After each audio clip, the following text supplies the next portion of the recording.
معاملات ہیں، بڑے میرے لمبے چوڑے مسئلے ہی نہیں سکتا. میری باتوں کی سمجھ آ رہی ہے آپ حضرات کو؟ تو فرشتہ کہنے لگا میں نے تو سنا ہے تو اندھا تھا، 4 روپے کمانے کے قابل نہ تھا، مالک نے تجھے نواز دیا، شفائیں دی. کہنے لگا یہ تو کیا کہہ رہا ہے، میں تو خاندانی رئیس ہوں، کئی پشتوں سے مالدار چلا آ رہا ہوں، فلاں حویلی بھی ہماری، فلاں کھیت کھلیان بھی ہمارے.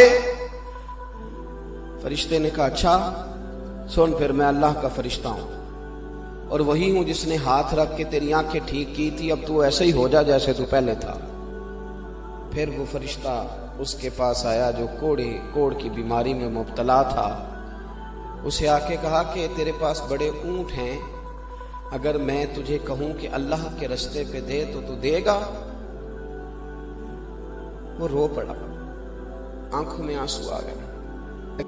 میرے پاس تو کچھ بھی نہیں تھا، میں تو نانے جمی کا محتاج تھا، مجھے کوڑ کی بیماری تھی، وہ ایک قدم چل نہیں سکتا تھا، پیالہ اٹھا کے نہیں پی سکتا تھا. تو کہتا ہے اللہ کے نام پہ کچھ دے، میری جان بھی حاضر ہے میرے رب کے نام. تو بتا تجھے کیا چاہیے؟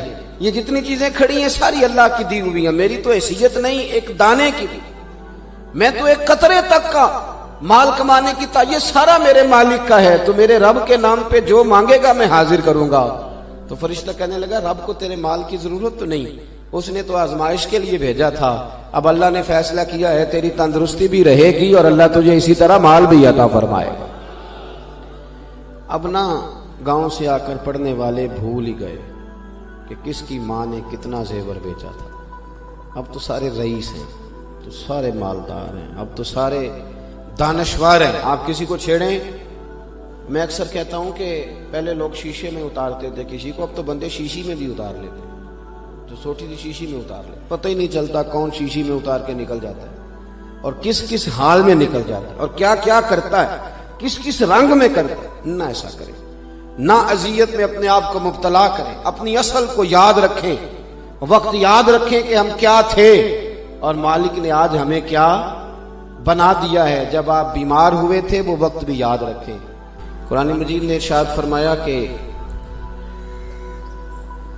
هل أتى على الإنسان حين من الدهر لم يكن شيئا مذكورا. فرمایا انسان پر ایک وقت وہ بھی گزرا ہے کہ جب اس کا کہیں بھی ذکر نہیں کیا جاتا تھا، جب یہ کوئی قابل ذکر چیز نہ تھا. لم یکن شیئا مذکورا، جب یہ کوئی قابل ذکر چیز نہ تھا، اس کا نام بھی نہیں تھا، اس کا کوئی گھر بھی نہیں تھا، اس کے نام کوئی پلاٹ بھی نہیں تھا، اس کی کوئی بیوی بھی نہیں تھی، اس کا کوئی بچہ بھی نہیں تھا، اس کے ماں باپ بھی نہیں تھے، کیونکہ یہ خود ہی نہیں تھا.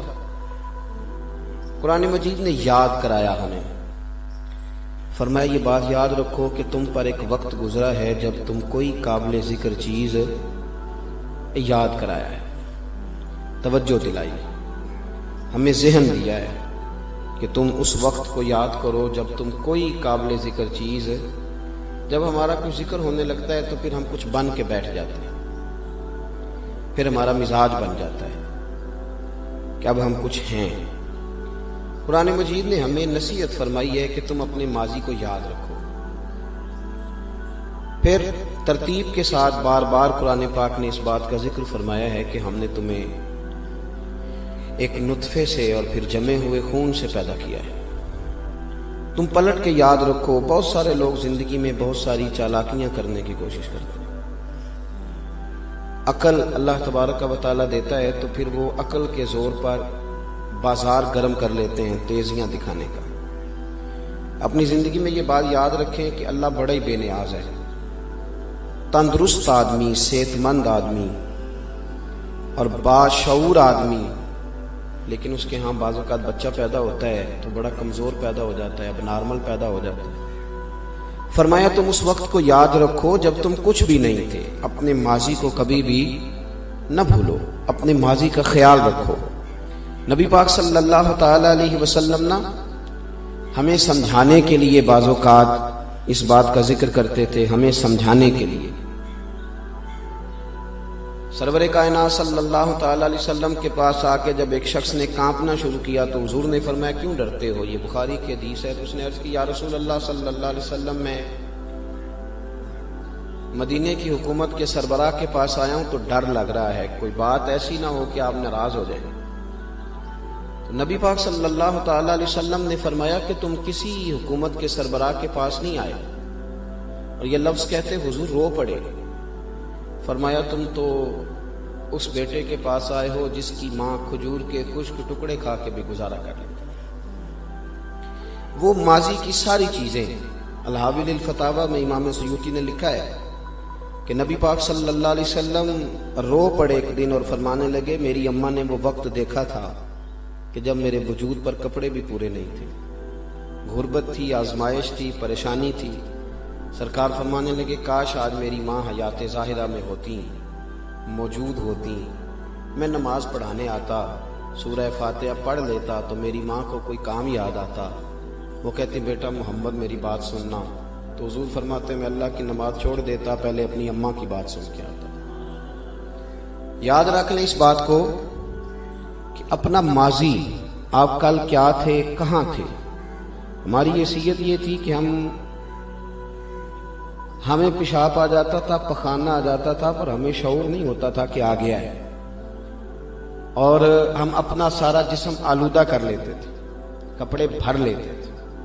وہ وقت گزرا، پھر انسان جب پیروں پہ کھڑا ہونے کے قابل ہوا تو اس نے سوچنا شروع کیا کہ اب میں کتنے لوگوں کو گرا سکتا ہوں، کتنوں کو دھکا دے سکتا ہوں، کتنوں کے ساتھ دھوکہ دہی کا مظاہرہ کر سکتا ہوں۔